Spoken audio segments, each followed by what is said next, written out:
Kwa mara nyingine tena ni kukaribishe mtazamaji wa Zone Media ili tuweze kujuzana yanayojiri katika anga za kimataifa. Jeshi la Marekani limekamata meli nyingine ya kusafirisha mafuta ghafi ijulikanayo kama Veronica 3 katika bahari ya Hindi baada ya kuifuatilia kwa umbali mrefu kutoka eneo la Caribbean, kwa mujibu wa taarifa rasmi ya Wizara ya Ulinzi wa Marekani, DoD. Kwa mujibu wa taarifa hiyo, majeshi ya Marekani yalifanya operesheni maalum ya kuisimamisha, kuikagua na kuingia ndani ya meli hiyo bila ya kukutana na upinzani wowote katika eneo linalosimamiwa na US Indo-Pacific Command, INDOPACOM.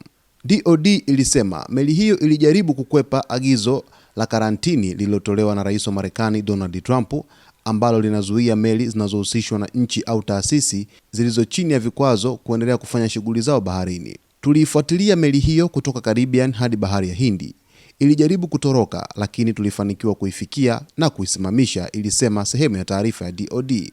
Video iliyotolewa na jeshi la Marekani pia ilionyesha wanajeshi wakiwa tayari wameingia ndani ya meli hiyo wakifanya ukaguzi na kudhibiti hali.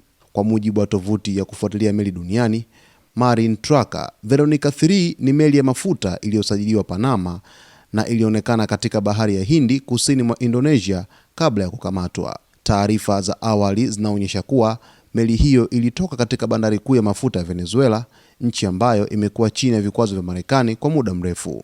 Katika wiki za hivi karibuni, Marekani imeongeza operesheni za kukamata meli zinazodaiwa kukiuka vikwazo, hasa zile zinazohusishwa na serikali ya Venezuela inayoongozwa na Rais wa mpito Delcy Rodriguez.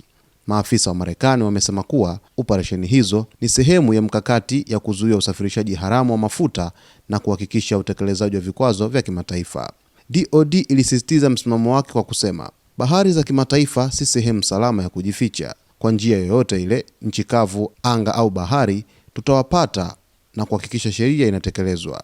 Tukio hili linaongeza mvutano wa kisiasa na kiusalama kati ya Marekani na nchi zinazolengwa na vikwazo, huku likionyesha uwezo wa jeshi la Marekani kufuatilia na kukamata meli popote duniani. Hatimaye Marekani inazidi kuweza kukamata meli za mafuta zinazohusishwa na Venezuela katika bahari ya Hindi na ukanda wa Caribbean baada ya kuweza kukamata meli aina ya Veronica 3 katika bahari ya Hindi, ambayo uchunguzi wake unaonyesha kwamba meli hii ilisajiliwa nchini Panama, lakini mwisho wa siku ikagundulika kwamba ilitoka katika bandari ya mafuta pale nchini Venezuela. Sasa Marekani ilikushaweka katazo la vikwazo kwamba hairuhusiwi meli zozote kushiriki katika usafirishaji wa mafuta kutoka nchini Venezuela, kufuatia udhibiti wa rais wa Marekani dhidi ya taifa hilo baada ya kuweza kumteka nyara aliyekuwa rais wa Venezuela Nicolas Maduro pamoja na mke wake. Sasa mtazamaji wetu, kwa taarifa zaidi endelea kuungana nasi Zone Media hapa ili uweze kufahamu yote yanayojiri katika anga za kimataifa. Ni kuombe usiache kusubscribe, kulike, kucomment pamoja na kushare.